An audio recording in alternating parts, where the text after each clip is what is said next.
How much money did you spend last month on things that cost twice as much as they did 6 years ago? Most people genuinely have no idea, and that is not an accident. The increases came in gradually enough that most of us just quietly adjusted, cut something else out of the budget, told ourselves it is fine, kept going. And we did that month after month after month until the version of normal we are living in now looks almost nothing like the version we had in 2019. And most people have not stopped to actually measure that gap. So today, that is what we are doing. I put together a list of 15 things, completely ordinary purchases, the kind of stuff that nobody thinks twice about. And I went back and pulled the actual numbers from 2019 and lined them up next to what those same things cost right now in 2026. Side by side, no spin, no percentages, just the dollar amount then and the dollar amount now. And here is the thing I want you to hold on to going into this. By the time we get through all 15, a lot of you are going to realize that the life you were living 6 years ago would be genuinely unaffordable to you today. Even if your salary is exactly the same. Even if you think you're doing okay, the math does not work anymore. And I want to show you exactly where it breaks down. Let us get into it. Number 1. No category makes the inflation argument more clearly or more personally than this one. Every single week, regardless of income, regardless of whatever else is going on, everybody has to buy food. You cannot delay it. You cannot substitute it. You cannot find a coupon that makes it free. So here is the number. 2019, a full weekly shop for a family of 4 cost around $150. Today, same family, same cart, same brands, that is $250 to $300. Some markets even higher. Now I want to zoom in on eggs specifically because eggs became the symbol of this whole thing, and they deserve that status. A dozen eggs in 2019 cost $1.50 on average. In 2025, stores in certain parts of the country were charging $9, $10, $12 for that same carton. The baseline right now is $4 to $6 at most U.S. stores. That is a 300% increase on the item that working families grabbed specifically because it was cheap. Eggs were the safety net. That safety net now has a 300% surcharge on it. And it is not just eggs. Walk the perimeter of any grocery store and everything that actually nourishes you has gone up hard. Beef, chicken, dairy, produce, cooking oil. Then the packaged goods in the middle aisles quietly got smaller while the price tags got bigger. You are paying more per item and receiving less product per item at the same time. 2 hits landing simultaneously. And the inflation report still comes out telling you the situation is manageable. Number 2 is the one I think about most when I consider what this inflation era has actually done to people long term. Groceries hurt every week. Housing changes the entire trajectory of a life. Rent first. The median one-bedroom apartment in 2019 rented for around $1,050 a month. That number is now $1,500 to $1,800 nationally, and in any city you would actually want to live and work in. $2,500 to $3,500 is the new starting point, and this is rent, not equity, not an asset, money that moves in one direction and never comes back. Buying is not the escape route it used to be either. Median home price in 2019 was $258,000. Today that figure is approximately $420,000. Coastal markets and major metros start at $600,000 for anything a family can realistically live in. And mortgage rates spent time above 7% and have not come all the way back down. Run those numbers together, and the monthly payment on a median-priced home has more than doubled since 2019. More than doubled. For people trying to enter the market for the first time today, it is a completely different calculation than it was 6 years ago. What makes this worse is that the two groups are now competing. Priced-out buyers stay in the rental pool longer, which concentrates demand on apartments, which pushes rents higher, which makes saving a down payment take even longer, which keeps those buyers renting even longer still. The cycle reinforces itself. There is no organic correction coming unless something structural changes. And as of right now, nothing structural is changing. Number 3. Fast food was not invented as a restaurant category. It was invented as an economic category. The whole premise was accessibility. When you had basically nothing left in the budget, you could still eat. That social function is done. A single combo meal at any major chain right now runs $12 to $15. The same order was $6 or $7 in 2019. McDonald's has taken the most public heat over this and has thrown real resources at recovering the customers who walked out. The $5 meal, the $6 deal, the full value push, and some of that has moved the needle. But promotional pricing is a band-aid on a structural wound. Ingredient costs went up, labor costs went up, building costs went up. All of that is cooked into the baseline price permanently now, and a limited-time deal does not change the underlying math. The customers who left because $15 for fast food made no sense to them are not wrong. It does not make sense. It just also does not seem to be changing. Number 4 has 2 parts, and they are both bad. Cars and what it costs to insure them. Cars first. $36,000 was the average price of a new vehicle in 2019. Today you are shopping at $50,000 as the average. And here's where it gets genuinely punishing. Interest rates on auto loans also went up significantly. So you are financing a more expensive vehicle at a higher rate, and the resulting monthly payment is something a lot of households cannot absorb. The average new car payment is now over $750 a month. A lot of buyers are above $1,000. And to get those numbers to look survivable on paper, lenders are stretching terms to 7 years. 7 years to pay off a car. A 7-year loan on something that depreciates the moment you drive it off the lot means you are underwater almost immediately. The vehicle is worth less than what you owe on it from basically day one. Dealers are reporting record levels of underwater trade-ins. People who bought at peak pricing, financed at high rates, and cannot get out without writing a check to cover the gap. And then there is the insurance on the car. $100 a month was the average in 2019. Today it is over $200 in most states and $300 plus in the expensive ones. And unlike the car payment, you cannot skip it. 49 states make it a legal requirement. New Hampshire is the one exception. Everywhere else you pay, full stop, every month, regardless of whether the vehicle has lost half its value since you bought it. So you have a $1,000 monthly car payment, plus $200 in mandatory insurance on top of that every month on something that is worth less every single day it sits in the driveway. Number 5 is health insurance. And I want to say up front that I think this is the most genuinely broken item on the entire list, because what happened here is unlike everything else. In 2019, individual market premiums were averaging $400 to $500 a month. Right now that is $600 to $800 or more. So prices went up significantly. But here is what separates this from every other category on this list. The product got worse, deductibles climbed, out-of-pocket maximums went up, provider networks got narrower. You are paying 60 to 80% more than you were in 2019 and receiving less comprehensive coverage for that money. Name one other thing in your life where the price nearly doubled and the quality dropped at the same time and people just kept paying it. I cannot think of one. And the reason people keep paying it is not complicated. What is the alternative? One hospital stay can produce a bill with more zeros on it than most people have in savings. So you pay the $700 a month, absorb whatever the new deductible is, and accept the deal, even though the deal gets worse every single renewal cycle. That is not a functioning market. That is a captive customer base, and the people who run that industry know it. Number 6 is where I want you to actually pull out your phone and open your banking app while I talk, because I am willing to bet your monthly subscription total is higher than you think.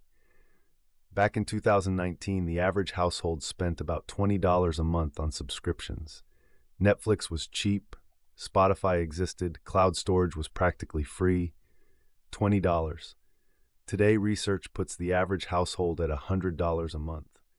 A lot of households are at $200 or $300 when you add it all up, honestly. And the gap between what people think they are spending on subscriptions and what they are actually spending is one of the most consistently surprising findings in consumer spending research right now. Every platform raised prices. Netflix did it multiple times. Disney Plus launched at a low price, built a subscriber base, restructured everything, and added advertising to tiers that previously had none. Apple TV Plus went from $4.99 to $12.99. And then Amazon started charging Prime members extra money to watch Prime Video without ads on a service they were already paying for through a membership they were already paying for. You are paying a membership fee to access a streaming service that then charges you again to remove the ads from the thing you are already paying to watch. People just accepted it, which is exactly why it happened and exactly why it will keep happening. Number 7 is concert tickets. $75 in 2019 got you a real ticket to a real major show. Not a great seat, but you were in the building. Today, $75 does not get you through the door at most major events. The worst seats in the upper deck, the ones where the performer is a small shape in the distance, those start at $200 before fees. And then the fees hit. Service charge, facility fee, order processing fee, delivery fee. By the time you reach the actual purchase confirmation, $200 has become $280, maybe $300. Every time. Ticketmaster and Live Nation have been in front of Congress, antitrust proceedings opened, more public anger directed at this industry than almost any other category in recent memory, and somehow the checkout total keeps going up. Number 8. In 2019, $700 bought you one of the best phones on the market. Today, that same $700 buys you a mid-tier option at best. Flagship phones are sitting at $1,200 to $1,500 now, depending on the storage you want. And for people who use this device every day for work, content, communication, that purchase comes back around every 2 or 3 years. Now the phones have gotten better. Year over year, the improvements are real. But jumping from $700 to $1,400 is not an incremental change, and it lands at the same time as every other price increase on this list. The phone costs more, the carrier plan costs more, the apps cost more, the cloud storage subscription to back everything up costs more. The entire ecosystem repriced, and the entry cost has moved well beyond what it was 6 years ago. Number 9. Coffee shops have always operated on the understanding that they are selling something people can make at home for almost nothing and charging a significant premium for the experience of not doing that. Starbucks was already charging $3 or $4 for a basic drink before any of this started. The math was already questionable, but $6 or $7, sometimes $9 for the larger specialty drinks, that is a completely different category of questionable. And yet the lines are the same. Here's what this habit actually costs when you stop measuring it per cup. Twice a day, $7 per visit, 5 days a week, that is $3,640 a year, almost $4,000.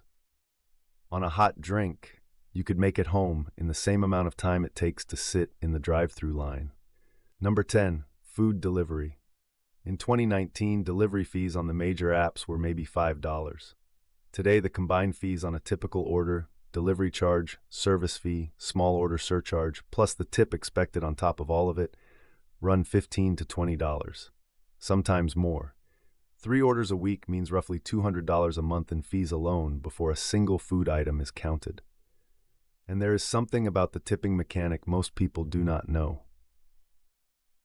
In certain markets, when you tip above a specific level, the base wage the platform was going to pay the driver gets reduced by a corresponding amount. The driver does not come out ahead. The platform pockets the difference. The gesture designed to feel like you are supporting the worker is in some cases flowing back to the company. Number 11. Regular ground beef in 2019 cost $3 to $4 a pound. No frills, no premium label, just the standard product families have used in 1,000 different meals for generations. Right now, that same package is $7 to $8 a pound. So what happened? People moved to chicken, which is held at roughly half the per pound cost of beef. And across the country, beef consumption shifted as a direct result. Nobody held a family meeting and decided to reorganize their weekly meals around a poultry preference. What happened is the math changed and families adapted. But here is why that matters beyond the dinner plate.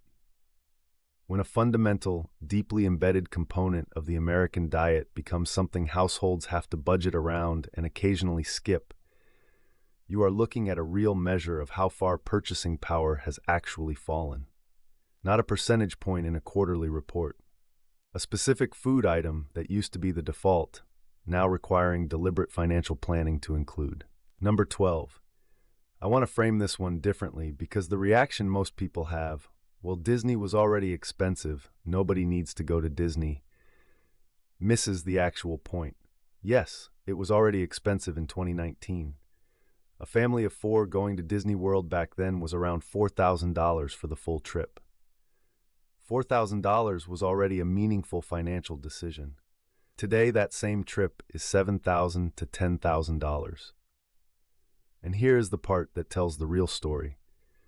Families are taking out credit cards and personal loans to do it. Not because they are reckless. Because this is what a generation of families was promised was the one big trip you did when the kids were young. And the price has moved so far past what regular incomes can absorb that borrowing is the only way to still do it. Meanwhile, Disney has layered monetization on top of monetization.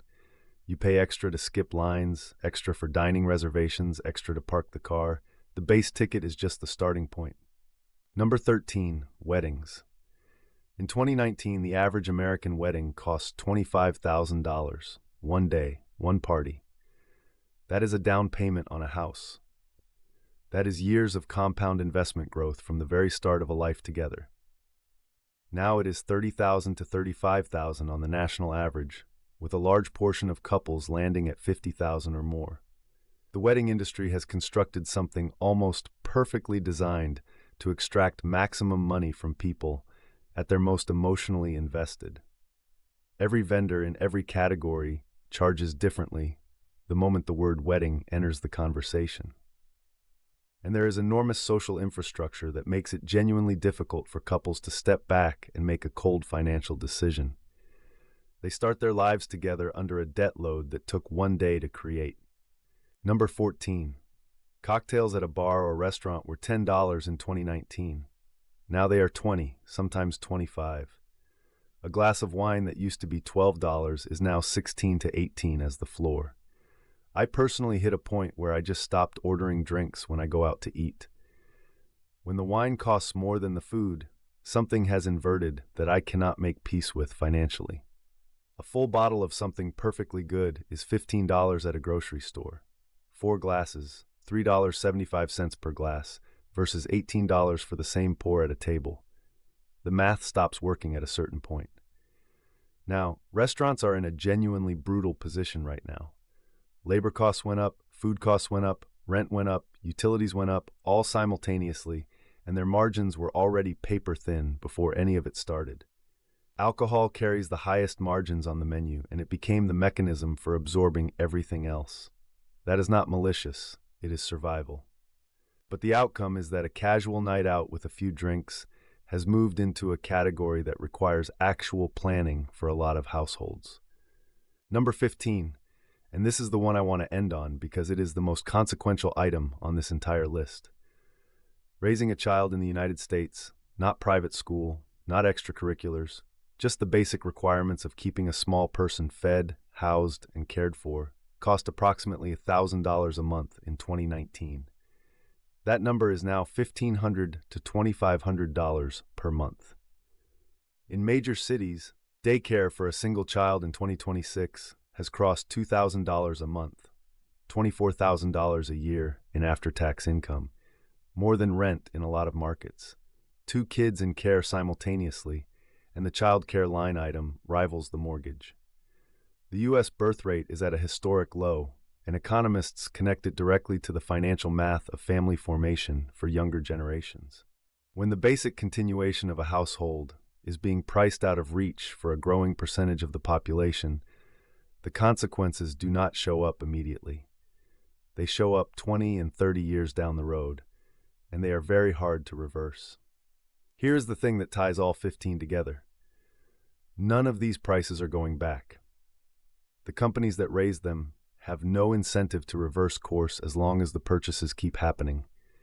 And the purchases keep happening because most of these items are legally required, biologically necessary, or socially embedded deep enough that opting out is genuinely not simple.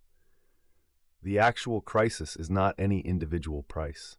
It is the relationship between all of these prices and the paycheck most people are bringing home. Real purchasing power for the median American worker in 2026 is lower than it was in 2019. The paycheck is worth less. The bills are worth more. That gap is the real story of this economy right now.